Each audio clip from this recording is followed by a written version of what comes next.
जैन प्यारे बच्चों, आइए शुरू करते हैं पर्वत प्रदेश में पावस कविता। सुमित्रानंद पंत के द्वारा लिखी गई यह कविता हमें बताती है कि पर्वत में जब पर्वतीय प्रदेश में जब वर्षा का आगमन होता है उस समय प्रकृति में क्या क्या परिवर्तन आते हैं उसी को आधार बना करके ये कविता लिखी गई है सुमित्रानंद पंत जी के द्वारा।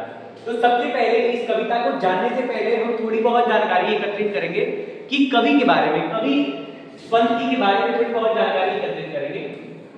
देखिए क्या कहते हैं। सुमित्रानंद पंत का जन्म अल्मोड़ा में 1900 ईस्वी में होता है और इनका जो बचपन था वो पर्वतीय प्रदेश में ही बीता, क्योंकि अल्मोड़ा उत्तराखंड में पड़ता है और पर्वतीय क्षेत्र है वो। तो इनका जो बचपन बीता है वो पर्वतों के बीच में बीता है, मतलब प्रकृति की पावन सुरम्य गोद में इनका बचपन बीता है। आगे इन्होंने 7 साल की उम्र में स्कूल में काव्य पाठ के लिए पुरस्कृत हुए। 1915 में अस्थायी रूप से काव्य साहित्य सृजन करना सृजन मतलब साहित्य लिखना शुरू कर दिया था इन्होंने। पंत जी की आरंभिक कविताओं में प्रकृति प्रेम और रहस्यवाद झलकता है। इसके बाद में मार्क्स और महात्मा गांधी के विचारों से प्रभावित भी हुए। इनकी बाद की कविताओं में अरविंद दर्शन का प्रभाव स्पष्ट नजर आता है। आगे लिखते हैं कि जीविका के क्षेत्र में पंत जी उदय संस्कृति केंद्र से जुड़े, आकाशवाणी के परामर्शदाता रहे, लोकायतन सांस्कृतिक संस्था की स्थापना की। 1961 में भारत सरकार ने इन्हें पद्म भूषण सम्मान से अलंकृत किया और देखिए हिंदी के पहले ज्ञानपीठ पुरस्कार के विजेता हुए। ये सबसे पहला ज्ञानपीठ पुरस्कार हिंदी में जो दिया गया था वो इन्हीं को दिया गया था। पंत जी को कला और बूढ़ा चांद कविता संग्रह पर 1960 में साहित्य अकादमी पुरस्कार मिला था। 1969 में चिदंबरा संग्रह पर ज्ञानपीठ पुरस्कार सहित अनेक पुरस्कारों से सम्मानित किया गया था। इनका जो निधन हुआ था 28 दिसंबर 1970 को, यानी 77 साल तक ये जीवित रहे थे। अब देखिए जो इस पाठ की बात की जा रही है तो कवि देखिए पाठ प्रवेश में जब हम आते हैं तो कवि कहते हैं कि भला कौन होगा जिसका मन पहाड़ों पर जाने को न मचलता हो। सबका मन करता है कि हम क्या करें, पहाड़ों पे जाएं। जिन्हें सुदूर हिमालय तक जाने का अवसर नहीं मिलता, मतलब दूर हिमालय तक जाने का अवसर नहीं मिलता, वे भी अपने आसपास के पर्वत में जाने का अवसर शायद ही हासिल कर लेते हो। होता है हम लोग देखते हो ना, क्या करते हैं जब भी मौका मिलता है, अगर मान लो कश्मीर जा रही है हमारे स्कूल की क्या ट्रिप जा रही है तो हम क्या करते हैं, तैयार हो जाते हैं। चाहे मतलब अभी कुछ दिन पहले हम लोग कहाँ गए थे, हमारे स्कूल के बच्चे अभी बताओ, अभी गए थे ना, कहाँ गए थे? बंगाल में। हाँ, वेस्ट बंगाल गए थे। कहाँ? वेस्ट बंगाल में। दिमाग बैठा कहाँ गए थे? अब देखो कह रहे कि ऐसे में कोई कवि और उसकी कविता अगर कक्षा में बैठे बैठे या अनुभूति करा दे कि आप कहाँ हैं, पर्वतों पे हैं, आप क्लास में बैठे हैं, फिर भी ये अनुभूति कविता को पढ़ने से होने लगे तो आपको लगे कि वो वाह क्या कितना मजा आ रहा है हमको, क्योंकि हम बैठे बैठे कहाँ पहुंच गए, पर्वतों पे। अब देखिए अभी अभी पर्वतीय अंचल में विचरण करके लौटा हो तो प्रस्तुत कविता ऐसे ही रोमांच प्रकृति के सौंदर्य को अपनी आंखों निखरने की अनुभूति देती है। यही नहीं, देखिए सुमित्रानंद पंत की क्वालिटी, सुमित्रानंद पंत की अधिकांश कविताएं पढ़ते हुए यही अनुभूति होती है कि मानो हमारे आसपास की सभी दीवारें कहीं विलीन हो गई हैं, हम किसी ऐसे रम्य स्थल पर आ पहुंचे हैं जहां पहाड़ों की अपार श्रृंखला है। समझ ना, इनकी सारी कविताएं जब आप पढ़ेंगे इनको, इनकी कविताओं में एक क्वालिटी आपको मिलेगी कि इन्होंने प्रयोग किया है सबसे ज्यादा मानवीकरण अलंकार का। इनकी जितनी कविताएं, अगर कभी अलंकार में कोई क्वेश्चन आता है, वैसे अलंकार आपके सिलेबस में नहीं है, लेकिन जो बच्चे अगर वीडियो देख रहे होंगे हो सकता है कि उनके वहां अलंकार पढ़ते हो, तो अलंकारों में जब भी पंत जी की कविता की कोई पंक्ति उठा के लिख देंगे वो मानवीकरण अलंकार हो जाता है कि बहुत बहुत अच्छा लिखते हैं। कह रहे कि महाप्राण निराला जी के बारे में, निराला क्रांतिकारी कवि निराला जी के बारे में है, पंत जी में सबसे जबरदस्त कौशल जो है वह है शैली, लिखने की शैली की तरह अपने विषय को अपने उपमाओं से समाज को मधुर से मधुर, कोमल से कोमल कर देते हैं अपनी शैली के माध्यम से। उपमा में जानते हो ना, अलंकार पढ़े होंगे, तुलना, उपमा, अलंकार, अपनी मधुर से मधुर, कोमल से कोमल कर देते हैं क्या, कविता को। इतना सुंदर, अभी मैं आपको बताऊंगा इसके भावार्थ तो देखना कितना अच्छा लगेगा आपको। मैं बताने जा रहा हूँ, ये इसका भावार्थ देखना, एक मिनट देखो।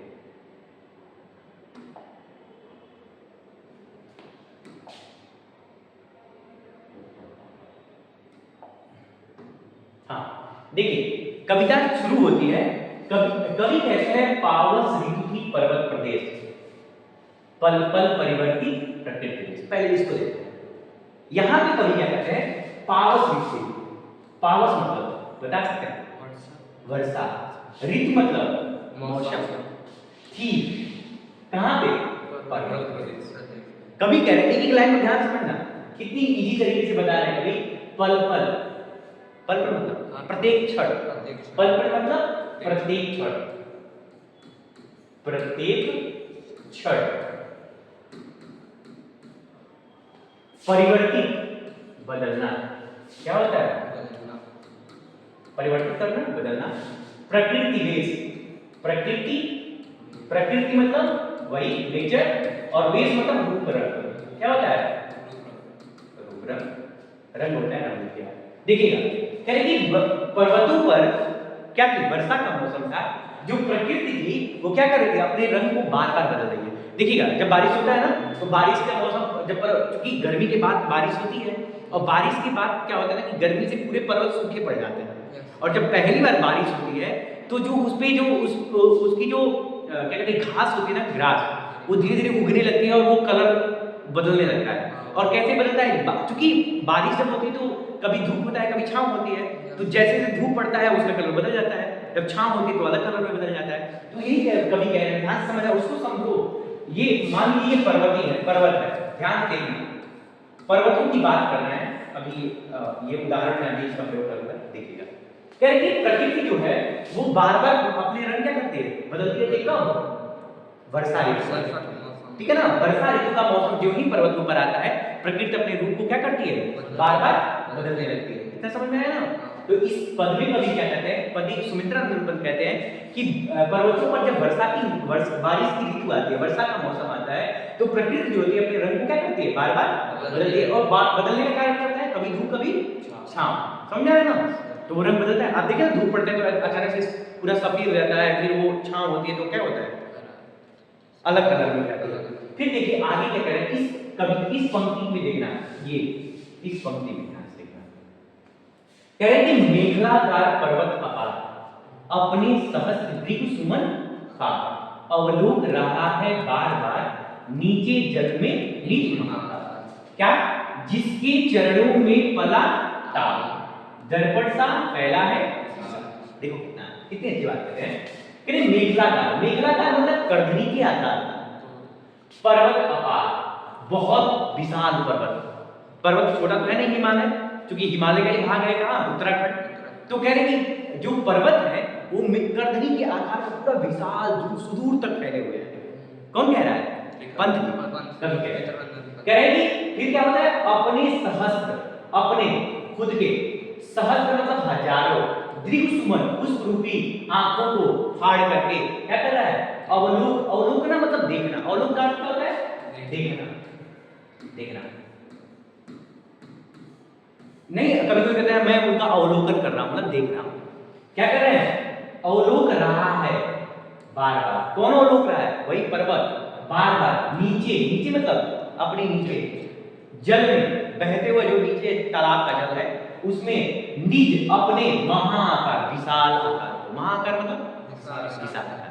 देखिएगा कह रहे कि जो बेखलाकार करधनी के आकार का जो पर्वत सुदूर तक फैला हुआ है, वो अपने हजारों पुष्प, उसकी जो चोटियां हैं उनको कहा है कि वो हजारों चोटियां, ऊंची चोटियां, वो क्या क्या कर रहे हैं, हजार, वो पुष्प रूपी कह रहे हैं, वो क्या है, पुष्प के समान है। और क्या कर रही है, अपने सहस्त्र देव, अपने हजारों पुष्प रूपी आंखों से क्या कर रही है, अवलोक रही है बार बार। कहां देख रही है, बार बार कहां देख रही है, नीचे जल में नीचे मांगा। ये जो पर्वतों के नीचे जो तालाब बन गया है झरनों के गिरने से, तो उस तालाब में ये पानी है ना, इस पानी में ये तालाब जो है, तालाब की जो पुष्प रूपी आंखें हैं, वो इसमें अपने आकार को क्या कर रही हैं, देख रहे हैं। समझ आ रहा है ना। कह रहे जिसके चरणों में पड़ा था, जिसके चरण मतलब नीचे, चरण मतलब पैरों, मतलब जो पर्वत का जो चरण है नीचे हिस्सा, उसमें जो तालाब फैला हुआ है, उसी तालाब में अपने आकार को क्या कर रहा है, पर्वत देख रहा है।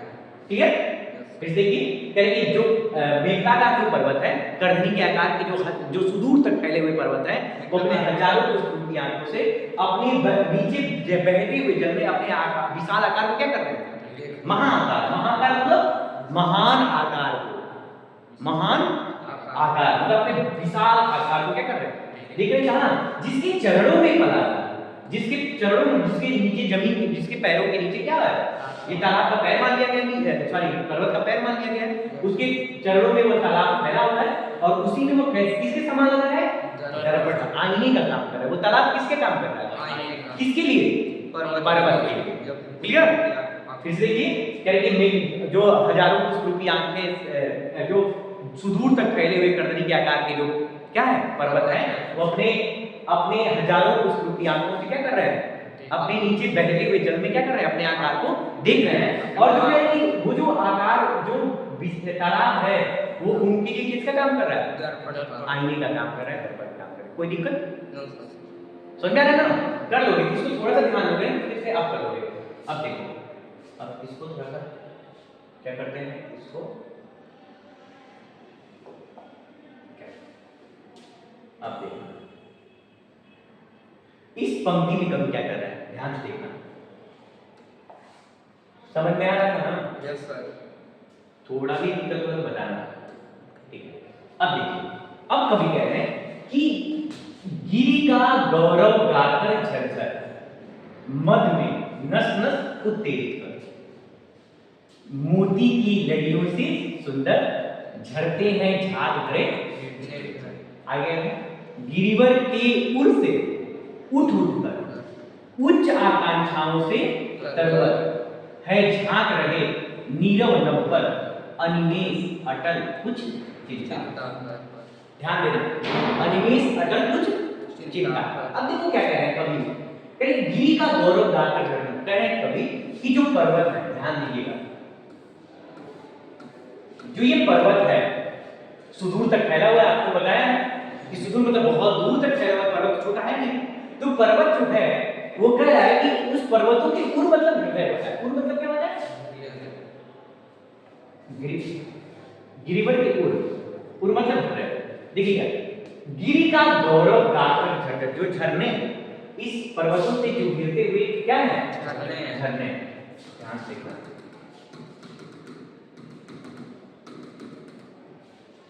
क्या कर रहे हैं, कवि कह रहे हैं कि यहां जो पर्वतों से गिरते हुए जो झरने हैं, क्या कर रहे हैं, मद में नस नस उत्तेजित कर, इतने सुंदर तरीके से गिरते हैं, वो क्या कर रहे हैं, वो हमें हमारे नसों को उत्तेजित कर देते हैं। किसका मन नहीं करता भाई, झरनों में कूद जाते हैं हम लोग देखते हैं, फिर करते हैं क्या, और वो कैसे प्रतीत हो रहे हैं, मोती की लड़ियों से सुंदर। मोतियों की माला देखो ना, चमकती रहती है। तो जो झरने गिरते हैं ना, तो भाई जब गिरते हैं तो झाग बन जाता है। झाग जानते हो ना? यस। हाँ ओके, झाग बन जाता है। तो उसी को कह रहे हैं कि वो झाग जो बन रहे हैं वो कैसे पड़ते हैं भाई, जब सूर्य की किरणें उस पे पड़ेगी झाग पे, तो कैसे चमक रहे हैं, मोती की लड़ियों से सुंदर झरते हैं झाग भरे नेचर।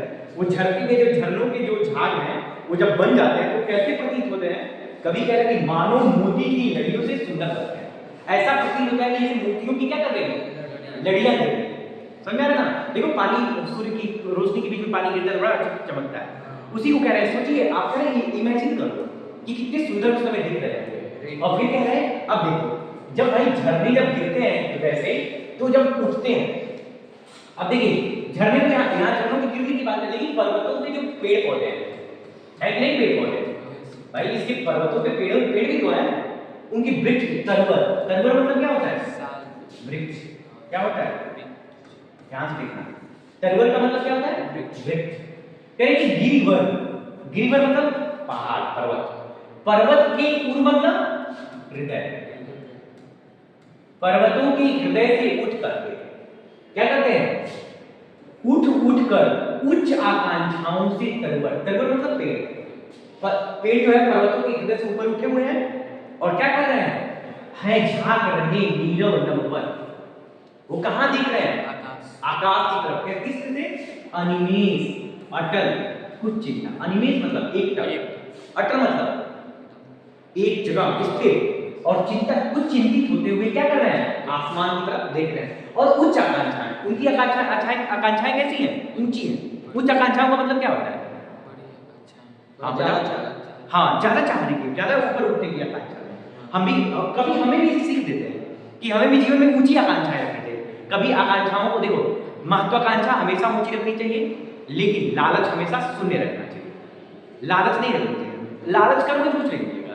कभी करेंगे जिस प्रकार वृक्ष है वो ऊंची आकांक्षाओं से ऊपर उठने की चेष्टा कर रहे हैं, हमें भी जीवन में क्या करना चाहिए, उसी तरह ऊंचा उठने की कोशिश करनी चाहिए, ठीक है ना। और क्या करेंगे, कुछ चिंतित भी है, क्या है, कुछ चिंतित है, कौन, वृक्ष। तो फिर देखिए कि गिरी का गौरव गाकर झरझर मद में नस नस कूदते गिरकर मोती की लड़ियों से सुंदर झरते हैं झाग भरे निर्झर।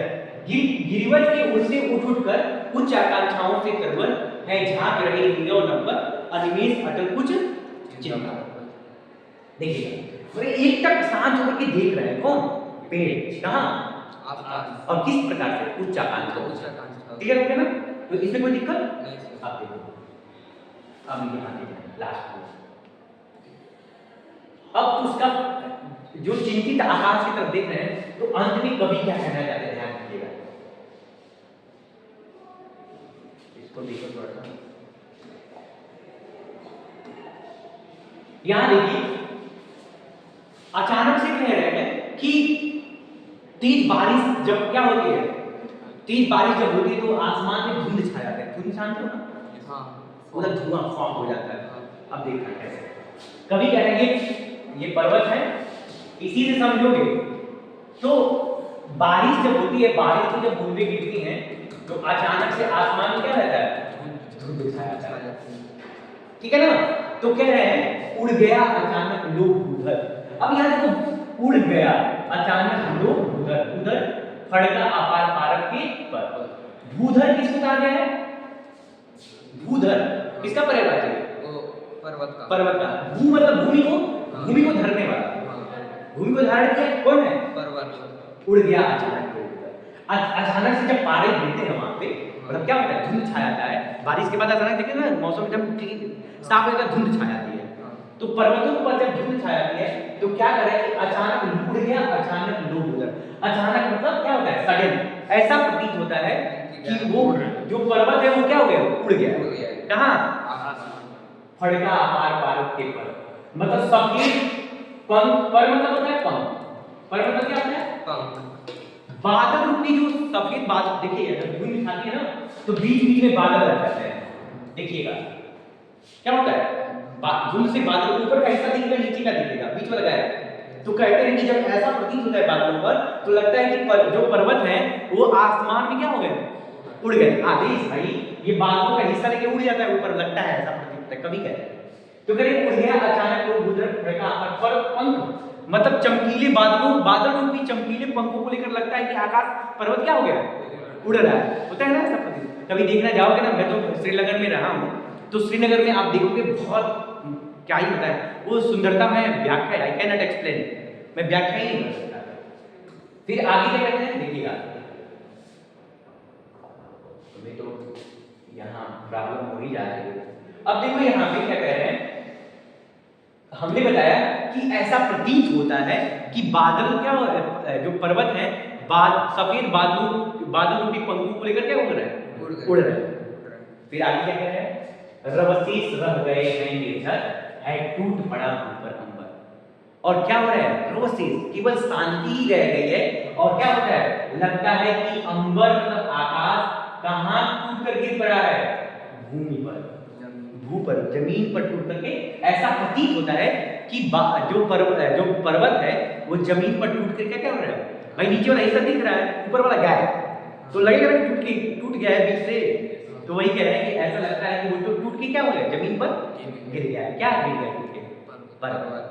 अब देखिए आगे क्या कह रहे हैं, अब प्रतीत कैसा होता है, कह रहे कि धस गए धरा में, पढ़ो क्या लिखा है, धस गए धरा में सागर साल उठ रहा धुआं जल गया ताल, यो जलद यान में विचिर विचिर था इंद्र खेलता इंद्र। देखिए रवशीष रह गए हैं निर्जर है टूट पड़ा भूपर अंबर, धस गए धरा में सफे साल उठ रहा धुआं जल गया ताल, यो जलद यान में विचर विचर था इंद्र खेलता इंद्र। अब देखिए यहाँ पे सभय, भयभीत, भयभीत, सब है भय के साथ, जो भयभीत होता है। साल भी एक वृक्ष होता है। क्या होता है? पर्वतों पर पाया जाने वाला एक ऊंचा वृक्ष होता है। और क्या कह रहे हैं? धरा मतलब धरती। समझ में आया ना? एक्सप्लेनेशन ध्यान से देखना, क्योंकि हम क्या करेंगे ना, अगर इसकी एक्सप्लेनेशन जान लो, इसकी व्याख्या से, तो कोई भी क्वेश्चन आके कर देंगे, ठीक है ना? तो धंसना आता है। अब कह रहे हैं धरती में क्या हो रहा है, साल के वृक्ष भयभीत हो क्या हो रहा है, ऐसा प्रतीत हो रहा है। कभी कह रहे हैं ऐसा प्रतीत होता है कि क्यों हो रहा है, उठ रहा धुआं जल गया ताल। देखिए जो तालाब है, ताल मतलब पर्वतों की, भाई मैंने बताया ना कि पर्वतों के नीचे क्या बन गया है, पर ये तालाब का काम कर रहा है ना। तो कह रहे हैं तालाब लग रहा है ना, उस तालाब से वाष्पोत्सर्जन हो रहा है। वाष्पीकरण जानते हो ना? तो कह रहे हैं जब उससे क्या होता है, जब उसमें से भाप बन के उड़ता है तो क्या पानी, तो कह रहे हैं कि ऐसा लगता है कि वो तालाब में क्या हो गई, आग लग गई। कभी क्या कहते हैं, आग लगे। और आग लगने से क्या हो रहे हैं, साल की जो वृक्ष है वो भयभीत होकर क्या हो गए हैं, ऐसा कि वो जमीन में क्या हो रहा है, धंस गए। भाई जब आग लगेगी धुआं उठेगा, और जब धुआं उठेगा तो साल का जो वृक्ष है इतना दिखाई देगा नीचे गया, तो लगेगा कि वो जमीन में क्या हो गया, निचला हिस्सा धंस गया। वही कभी कह रहे हैं कि इसमें जो वृक्ष है भाई, इसमें जब धुआं निकलेगा पूरा, तो ये वाले इस वाले हिस्से को पूरा ढक लेगा, तो ऐसा लगता है कि साल की जो वृक्ष है वो जमीन में क्या हो गया, धंस गया। ठीक है ना? अब कह रहे हैं कि उठ रहा धुआं जल गया था, ऐसे लगता है कि तालाब में आग लग रही हो, आग से क्या हो रहा है, धुआं उठ रहा है। समझ में आ रहा है ना? और फिर कह रहे हैं जो जलद यान में विचर था इंद्र खेलता इंद्रजाल। इंद्र जानते हैं देवताओं का राजा, इंद्रजाल का होता है जादूगर। क्या होता है, जादूगर, जादूगरी। कह रहे कि जलद यान, जलद में यान मतलब बादल रूपी विमान। क्या होता है, बादल रूपी विमान, बादल रूपी विमान। कह रहे हैं कभी कि जब ऐसा प्रकृति में इस टाइप का जब परिवर्तन होता है, ऐसा प्रतीत होने लगता है, तो ऐसा लगता है कि जो देवताओं का राजा इंद्र है वो बादल रूपी यान में बैठ करके, कहां बैठ गया है, बादल रूपी यान, मतलब बादलों को ही अपना विमान बना लिया है, उसमें बैठ करके वो क्या कर रहा है, हाँ इंद्र खेलता है, वह जादूगरी का खेल खेल रहा है। समझ रहे ना? कभी कह रहे हैं कि ऐसा प्रतीत होता है, कब, पर्वतीय प्रदेश में। समझ में आ गया? तो फिर से एक बार थोड़ा सा इसका ना शार्ट एक्सप्लेनेशन देखो, ऐसे सिंपल देखिए, जल्दी देखते हैं। क्योंकि पर्वतीय प्रदेश में वर्षा का जब आगमन होता है तो प्रकृति अपने रूप में बार बार परिवर्तन लाती है। जो पर्वत, जो मेघला का जो कर्दनी के आकार के जो पर्वत है, वो क्या कर रहे हैं, अपने हजारों पुष्प की आंखों से अपने नीचे बहते हुए जल में अपने आप को देख रहे हैं, और वो बहता हुआ जल क्या है, उनके दर्पण का काम कर रहा है। जो तालाब है नीचे, जो तालाब तैयार हुआ है, पानी झरनों से गिरने से तालाब बन जाता है ना, तो तालाब में अपने आकार को जब देखता है तो वो तालाब उनके लिए किसका काम कर रहा है, दर्पण का काम कर रहा है। आगे देखते हैं, कह रहे कि गिरी का गौरव गाकर जब पर्वतों की हृदय से जब झरने नीचे गिरते हैं तो क्या करते हैं, हमारे नसों को उत्तेजित कर देते हैं, हमारे अंदर क्या होती है, उत्तेजना बढ़ जाती है, देखने के लिए होता है ना। और फिर वो कैसे प्रतीत होते हैं, मोती की लड़ियों से सुंदर झरते हैं झाग बन गई है, वो जब झाग बनाती है तो वो कैसी प्रतीत होती है, मोती की लड़ियों से सुंदर प्रतीत होती है। फिर कह रहे गिरती उड़ से उठ कर, मतलब और क्या कर रहे हैं, कुछ आकांक्षाओं, जो पेड़ों की बात करें, जो पर्वतों पे जो पेड़ है वो क्या कर रहे हैं, अपने पर्वतों के हृदय से ऊपर उठकर ऊंची आकांक्षाओं को क्या करते हैं, लिए हुए वो क्या कर रहे हैं, झांक रहे नीरव, एक टक कहां दिख रहे हैं, एक टक शांतचित्त होकर आकाश की तरफ क्या कर रहे हैं, देख रहे हैं। और कभी हमें ये भी बताना चाहता है कि हमें भी क्या करना है, अपनी आकांक्षाएं हमेशा ऊंची रखिए, आकांक्षाएं ऊंची रखिए, और लालच क्या होना चाहिए, शून्य होना चाहिए। जिस इंसान का देखो लालची नहीं होना चाहिए, क्या बात है, आपके पास जो आएगा ना, जो आपके भाग्य के हिस्से में होगा ना, वो चल जाएगा, उसको किसी की जरूरत नहीं। मैंने ऐसा महसूस किया अपने जीवन में, उड़ गया। अब क्या करें, जब ऐसा होता है तो क्या कि भाई जब पारे गिरते हैं और जब एकदम धुंध छा जाती है बारिश के बाद, तो कह रहे ऐसा लगता है कि उड़ गया, अचानक से लगता है पर्वत क्या हो रहा है, उड़ गया है, बादलों के पंख बना करके, बादलों का पंख बना करके आकाश में क्या हो गया, ऐसा उड़ गया है। और क्या कर रहे हैं, रवसी केवल शांत चित्त ही, मतलब केवल शांति ही रह गई है वहां पे। और क्या क्या है, टूट पड़ा ऊपर, ऐसा लगता है कि पर्वत क्या हो रहा है, जमीन पर टूट के गिर रहे हैं। फिर क्या है, धस गए धराने समय साथ उठ गया धुआं जल गया था, यूं चल ध्यान में पिक्चर पिक्चर था इंद्र खेलता इंद्र। कह रहे कि जब पारे गिरते हैं तो जब पूरा धुंध छा जाता है तो जो साल के जो वृक्ष होते हैं वो भयभीत होकर ऐसा लगता है कहाँ कहाँ धरती में धस गए हैं, और उस जो बहता हुआ जो जल है उसमें लग रहा है कि ऐसा क्या हो गया, आग लगी, उस तालाब में आग लगने के कारण जो धुआं उठ रहा है उससे भयभीत होकर के जो साल के वृक्ष है वो क्या कर रहे हैं, धरती में धस गए हो। और कह रहे हैं कि जो इंद्र है इसी तो प्रवृत्ति प्रदेश में ऐसा प्रतीत होता है, कभी कहते हैं ऐसा मानव लगता है, क्या कहते हैं कि इंद्र जो है देवताओं का राजा क्या है, इंद्र है, वो बादल रूपी पंख विमान में अब क्या कर रहा है, बैठ करके और जादूगरी का खेल खेल रहा है, मतलब पर्वत पर ऐसा ही प्रतीत होने लगता है, ठीक है ना। तो इस प्रश्न इससे जो भी मतलब इसकी जो सबसे सरल व्याख्या हो सकती है, इससे सरल व्याख्या नहीं होगी। और मैं आपको जो जल्दी ही मैं एक मैराथन आप लोगों को लेकर के आ रहा हूँ जिसमें सारे चैप्टर की व्याख्या प्लस क्वेश्चन, उससे 10-10 एमसीक्यू क्वेश्चन, और वो 5 से 6 घंटे का होगा। पीवाईक्यू इंक्लूड करके उसमें कुछ नए क्वेश्चन कुछ पुराने जो परीक्षाओं में पूछे गए, तो उसको जल्दी मैं लेकर के उसको तैयार कर रहा हूँ क्योंकि टाइम लगता है, आसानी से तो मिलता नहीं कुछ भी चीजें, उसके लिए मुझे बहुत मेहनत करना पड़ेगा, तो उस पर काम कर रहा हूँ। और उस पर क्या करके उसको एक मैराथन 5 घंटे का 6 घंटे का होगा। हम लोग क्या करेंगे, जिसको स्कूल में आना होगा वो स्कूल में आ जाएगा, नहीं तो हम ऑनलाइन क्या करेंगे, इस पे अपने यूट्यूब चैनल पे डाल देंगे, आप उसको घर पे आराम से बैठ एक मतलब शाम के एक दिन पहले उसको देख लोगे ना, तो मैं गारंटी के साथ कह रहा हूँ, मैं अपठित गद्यांश की बातें, क्योंकि अपठित गद्यांश कहीं से भी पूछा है, मैं झूठ नहीं बोलता हूँ क्योंकि वो कहीं से भी पूछा जा सकता है, उसकी आइडिया मेरे पास नहीं है। लेकिन अपठित गद्यांश को छोड़ के जितने आपके सिलेबस में एक भी क्वेश्चन उससे बाहर नहीं आएगा, मैं गारंटी के साथ कह रहा हूँ। उसमें आपका सारे चैप्टर रहेंगे, उसमें गद्यांश के सारे चैप्टर रहेंगे, उसमें आपका जितना आपका जो कहते हैं ग्रामर है, व्याकरण, हिंदी व्याकरण में हमारे पास है क्या, समास है और वो रचना के आधार पर वाक्यों का रूपांतरण है, फिर हमारा पदबंध है, और लास्ट में हमको पढ़ना है क्या कहते हैं उसको, मुहावरे बहुत प्रॉब्लम हो रही है, और उसका एक मैं 50 से 60 मुहावरे लेकर आऊंगा, उसको बस पढ़ लेना, उसी में से आएगा, ठीक है। तो इस क्लास को बस ऐसे ही खत्म करते हैं, बाकी चीज जो आपको पढ़नी है वो बाद में आप मुझसे पूछ सकते हो, ठीक है। अब यहीं पे क्लास को खत्म करते हैं, बाकी के लिए धन्यवाद एवं जय हिंद।